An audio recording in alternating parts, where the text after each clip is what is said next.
This example is a chemistry exam. The teacher has written the question, explain how adding a strong acid affects a buffer solution. And a student can elect to either engage with Socra, have a conversation, and then submit a final response, or if the student does feel that he or she has mastered this, does not need the extra help, they can just choose to submit a final response. But let's say I'm a student who I've been half paying attention in class. I know what a strong acid is, I know what a buffer solution is, but I don't really remember how they relate to one another. I can't really answer this question, but maybe I remember something. So I put down what I remember. I say, I know a strong acid will fully dissociate. Socra then generates follow-up questions, and the idea is that on a traditional exam, if a student just wrote, I know a strong acid will fully dissociate, as an answer to this question, they wouldn't receive much credit. But as a teacher who has worked with struggling students, I've seen that sometimes they actually have a much better understanding of the concept than I can see from their exam responses. And so Socra is meant to give these kids a chance to show what they know. And they may need to show this through a conversation. It may take them a while to get to the explanation they're looking for.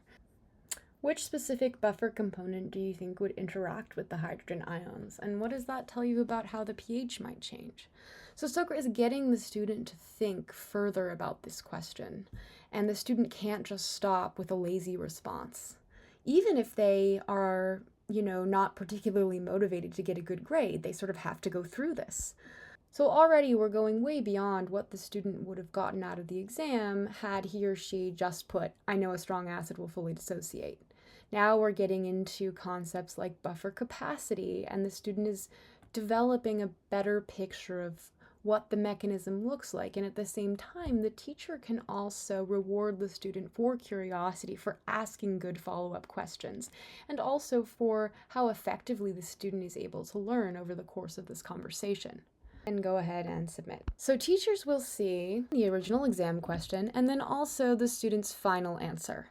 But in addition to this, the teacher will have evaluation notes generated by Socra, and these notes go over general concept understanding, misconceptions, question quality, and next step suggestions. These really are just guidelines for the teacher, but essentially they help the teacher try to understand maybe where the student went wrong, what the student doesn't understand, because merely seeing that a student hasn't gotten the right answer doesn't tell you much other than they just didn't get the right answer. The main point is that the teacher now has the option to look at more than just what final answer was submitted and gain more information about how students are doing, how they're learning, what kinds of misconceptions they have, and potentially also refine their teaching strategies according to this information.